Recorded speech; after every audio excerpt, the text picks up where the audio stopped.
Happy birthday Virat Bayya. Sunday the 24th of July Live channel. Happy birthday to the living legend of the cricket. Your achievement in the cricket are countless. May this year come with lots of new happy moments in your life. Dear Virat, you are just like your name, huge with talent. You have given so many historical and happiest moments to the country. What a fantastic player you are. Happy birthday to the cricketer of the millennium.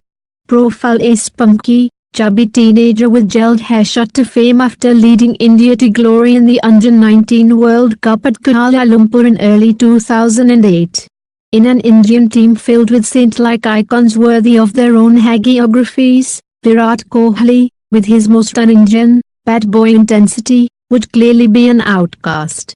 Grind through the ranks, he soon joined the senior men in blue in Sri Lanka, come August 2008. In the absence of the regular openers, Virat Kohli was given a chance to open the batting in the ODI series. He played some commendable knocks in his extended run as an opener, as India went on to win the ODI series. However, the established and formidable pair of Tendulkar and Sehwag kept Kohli out of the team. The 20-year-old continued to impress for Delhi and dominated attacks, clearly demonstrating that he belonged at a much higher level, that junior cricket was beneath his standards. Kohli then travelled to Australia in 2009 for the Emerging Players Tournament and stamped his authority all over the bowling attacks. He added big match temperament to his resume too, lacing a fluent 100 in the final against South Africa, and guiding his team to a clinical victory. The young prodigy, barely old enough to receive his Man of the Match champagne, ended the tournament with 398 runs from 7 outings with 2 centuries and 2 50s, ensuring that he remained fresh in the selectors' minds. Cementing a national spot, the selectors had no choice but to give Kohli another go in the Indian side, and this time he strung together a number of impressive scores. After being given an extended run, he repaid their faith by notching up his maiden ODI 100 in an impressive run chase against Sri Lanka in December 2009, his first of many exemplary knocks in run chases. In the World Cup final of 2011, the biggest stage of them all, Kohli, along with his Delhi teammate Gautam Gambhir, pulled off a largely underrated rescue effort with an 83-run stand after losing the openers early. This knock played a crucial role in setting the platform for Ms Dhoni's fabled knock of 91, which eventually won India the World Cup on that enchanting evening in Mumbai. In the hangover of the World Cup euphoria, Kohli continued to take giant strides in the limited overs format. 3 years after his ODI debut, he was finally handed the coveted Test cap in the Caribbean islands in July 2011, owing to the need to rest the senior players. After a series each against the Duke's Ball and the SG Ball, it was now time for his trial against the Kookaburra Down Under. In the first 2 tests, he seemed to lack the technique to play in Australia, maintaining his low stance on the bouncy tracks. He also had a retail restricting trigger movement with his front foot routinely coming across towards off stump, thereby hindering the necessary movement to play back foot shots such as the pull and the cut. A baptism by fire down under the selectors, and the captain persisted with him going into the 3rd test, and he delivered a breakthrough performance on a bouncy Perth wicket, an impressive 75 where a visible change in technique was visible. He managed to stand tall, with a more open stance, and exhibited the back foot shots in his repertoire during the course of the innings. The volatile Kohli managed to overshadow his impropriety in conduct with his performance in the final test of the series. Notching up India's only century of a disastrous tour, Kohli was the shining light in amidst the chaos, as he stroked his way to 100 in Adelaide, exhibiting the will to improve and extraordinary focus under pressure in the searing heat and pressure of Australia. While he grappled and clawed his way into the test side, he went on a record-breaking spree in ODIs. The Indian record for the fastest 2 multiples of 1,000 runs in ODIs, culminating in the world record for the fastest to 9,000 runs in ODIs. He was also the highest run scorer for India in ODIs for 3 consecutive calendar years, 2010, 2011 and 2012, and won the ICC ODI Cricketer of the Year award in 2012. That breakthrough innings, We remember the accolades, but where did it all begin? There's always the one innings that made the world sit up and take notice, the 86 ball knock, which he started off as a brash boy, but ended as a man. Chasing an improbable target of 321 off 40 overs to stay alive in the tournament, he laid into the Sri Lankan bowlers and carted his way to 133, getting India home with more than 2 overs to spare, practically pulling them out of the airport after MS Dhoni rather ignorantly remarked that India had already been eliminated from the tournament. King Kohli had arrived. The king of the run chase, and a plethora of ODI records in the modern age. Batting technique and idiosyncrasies. Kohli has a seemingly hot head on his shoulders, but he channels all his anger while he is batting. Known to be an aggressive batsman always on the lookout for runs, he has a fairly sound, albeit slightly unconventional technique, which makes him judge the length of the ball earlier than most, and amazingly quick wrists to run his hands through the ball, even against fast bowlers. He is equally adept against pace and spin, and never looks ungainly at the crease. With nimble foot movement against the spinners, he is known to be quite destructive when the situation demands it. He has had to fill some rather big shoes of his predecessors, and has done an admirable job to say the least. Technical shortcomings. However, his slightly unconventional bottom hand technique results in some technical shortcomings and lack of versatility. Kohli has dealt with swing bowling well, which is late and difficult to pick, but still less abrupt than seam bowling, which is almost unnatural and catches you off guard. He is, without a doubt, one of the most gifted cricketers who has also worked very hard on his game and fitness. As a result, he picks a length early and has a swift and decisive backward or forward movement. However, he picks up the line early too, and as a result, reacts to it equally early. This is quite amazing in itself. However, on pitches lacking true bounce and aiding seam movement, it brings about his downfall. Virat tends to run his hands through the ball beside him rather than punching it late under his line of vision, a virtue that his compatriot Ajinkya Rahane excels at. Overseas Test antics. He proved his credentials as a Test batsman on the tour of South Africa when he scored a sensational first innings 100 in Johannesburg in the first Test to bail India out of trouble and backed it up with a 96 in the second innings. Although Kohli wasn't exposed to the new ball, with Cheteshwar Pujara and Murali Vijay bunting the shine off it, it was an excellent innings against a formidable bowling lineup. He continued his good form in New Zealand as well and ended the tour on a high with an unbeaten century.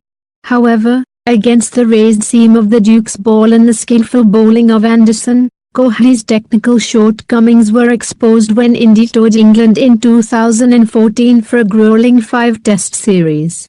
He scored just 134 runs in 10 innings, edging the ball to the slips by reaching out for it, and showing poor awareness of his off-stump, rather surprising for a batsman of his caliber. It was worrying that India's star batsman had failed them in trying conditions. He continues his struggles when exposed to the new ball and on sticky wickets. His quiet series against South Africa in late 2015 was full of rank turners. His injury-marred series against Australia in early 2017 had several wickets that were not conducive to batting, and the England series in 2014, of course. Barring that, the glaring dips in his batting, or aberrations, such as Brisbane 2014, Gross Islet 2016, and Pune 2017, have all come in difficult batting conditions, and he has been dismissed, believe it or not, by a chink in his batting technique. Captaincy and a change in technique. With regular captain MS Dhoni hailing from an injury, Kohli was named stand-in captain for the first Test at Adelaide. After an abysmal tour of England, critics were sceptical of Kohli's performance in Australia in the Border Gavaskar Trophy in December. Kohli proved that they couldn't have been more wrong, as he scored 2 fluent hundreds in the first Test at Adelaide. His second innings masterclass of 141 almost pulled off a stunning run chase on a notorious 50 ranked turner, and went on to score a total of 400s on this tour. Saying that he had silenced critics would be an understatement. However, His technique of playing beside the ball, and the bat coming down from gully rather than slip continue to bother him whenever exposed to late lateral movement. As India prepared for their title defence ahead of the 2015 World Cup Down Under, with the catchphrase "won't give it back" doing the rounds, Virat Kohli was touted to be a key performer for India. The Indians had a terrible run in Australia, having failed to win a single match in the Test series as well as the succeeding ODI series. Kohli started off in signature fashion, with a typically stroke-filled 100 against Pakistan as India maintained their unbeaten run against their arch-rivals in ICC events. As India stormed into the semi-finals unbeaten, Kohli's form continued to take an uncharacteristic dip, culminating in a painstaking one in the semi-final loss against the co-hosts and eventual champions, Australia. Kohli, now the full-time Test captain, toured Sri Lanka with a young side without the services of Mahendra Singh Dhoni, wary of the Sri Lankan spinner's fabled fourth innings gun job. After losing the first Test, Kohli's India recorded a dramatic come-from-behind win in the series, going on to win 2-1. Kohli continued to build on his auspicious start to Test captaincy as he led them to a rout of the South Africans on a series of ranked turners all around India. He had a quiet series with the bat, as the most stoic batsmen of his team took over.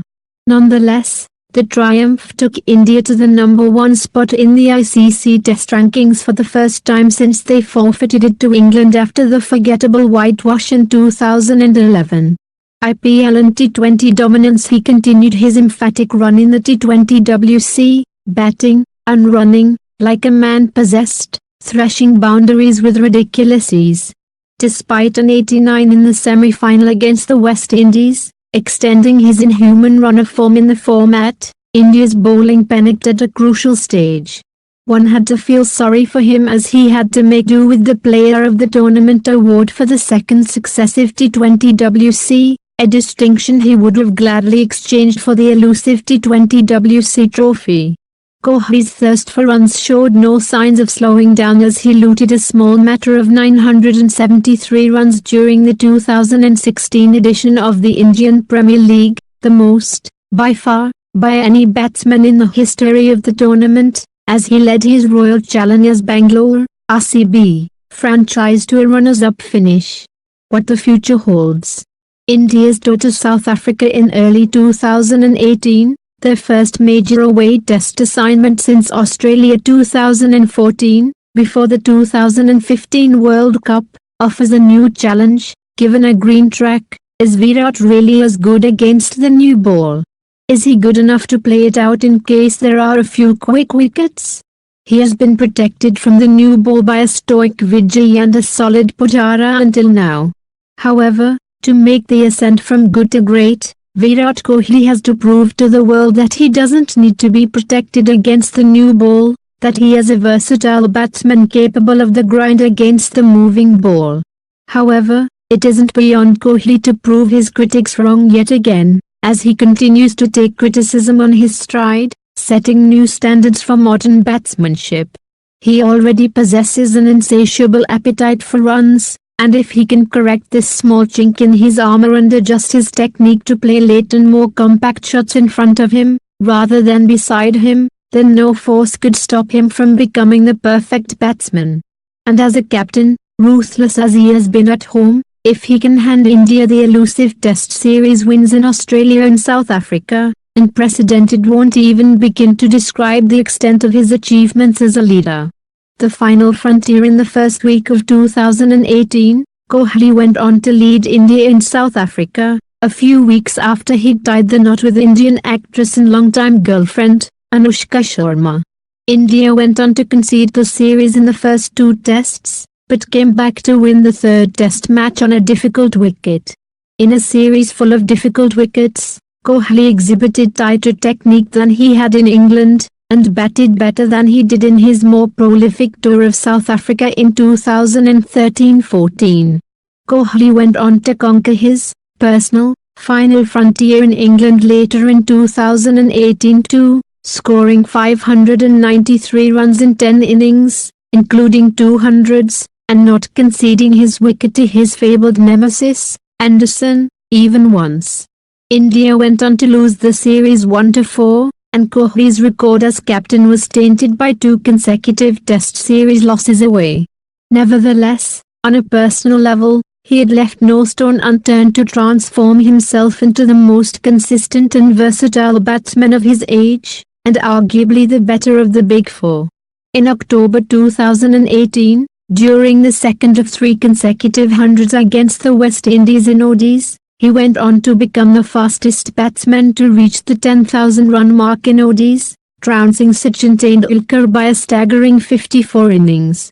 Despite arguments about the 2 new balls, better bats, batting-friendly conditions, and more lethal bowlers, it was difficult to deny that this was a statistical outlier, very much along the lines of 99.94, perhaps unlikely to ever be trounced. However, being a cricket romantic, as we all are, as we reflect on his prolific international career, and with a plethora of records to be broken over the next decade, one must look back at the CB series knock that changed it all.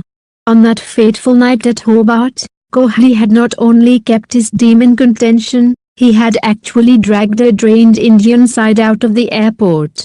That night, at the Bellarive Oval, Virat Kohli transcended into a league of his own to etch his name in history, and a cricketing superstar was born. IPL through the years ahead of the 2019 edition of the Indian Premier League, IPL, Virat Kohli showed how much faith he had in the franchise by declaring that he would perhaps end his career with the Bangalore-based Royal Challengers. The only player to be a part of a single franchise for the entire duration of the tournament, right from the start of the cash-rich league in 2008, Kohli has developed an affection with the franchise and with the fans over the period of time. Having been brought into the franchise as a young emerging player in 2008, Kohli's growth has been stupendous. He learnt under the wings of Rahul Dravid and Anil Kumble, before finally establishing himself under Daniel Vettori. It wasn't a free-flowing start. In a team that was struggling to find the essence of the tournament, it wasn't a surprise that they had a struggling youngster in the midst. Having learned the ropes in the first 3-year cycle, it wasn't a surprise that he was the only player retained in 2011. The purple patch began somewhere around that region. He then proved it wasn't just a purple patch, it was a career that was beginning to flourish. Soon after, Kohli became the best in all aspects, not just white ball cricket, but in the red ball version as well. It became a no-brainer when he was asked to captain the Bangalore franchise on a permanent basis from 2012, and it also translated into more consistency with the bat. Kohli soon turned into a fan favorite even as runs flowed from his bat. Circa 2016, the Indian and RCB captain blasted 973 runs, the most by any player in the history of the game, and it included 400s, the most by a batsman in a single edition. Alas, all this didn't translate into a title triumph, one that has kept Kohli and Bangalore waiting World Cup through the years. Arguably one of the finest ODI batsmen of all time, and certainly the greatest of his generation, Virat Kohli has played 2 senior World Cups after leading the junior team to the title in 2008. In 2011, on his World Cup debut, Kohli played second fiddle to Virendra Sehwag on his way to a fluent 100 against Bangladesh. After a great innings to start with, Kohli had a quiet World Cup before scoring an important 35 in the final to rescue the chase with Gambhir and lay the foundation for a second World Cup triumph. In the 2015 edition, Kohli was fully primed as India's best limited overs batsman with several solid performances under his belt, and started off in fine fashion with a stable 100 against Pakistan. After a 46 against South Africa, his form took a dip during the latter stages of the World Cup before culminating in a 13-ball one as India crashed out of the World Cup in the semi-final. His ODI average in the 2017-18 ODI season has been a Bradman-esque 97.5, and he has amassed an unreal 1900 since the 2015 World Cup. After the low of the World Cup ouster in 2015, Kohli leads the Indian side this time, with perhaps the strongest ODI team in the world, and is this generation's greatest ODI batsman. Happy birthday Virat Bhaiya. Sunday the 24th of July. Live channel. Happy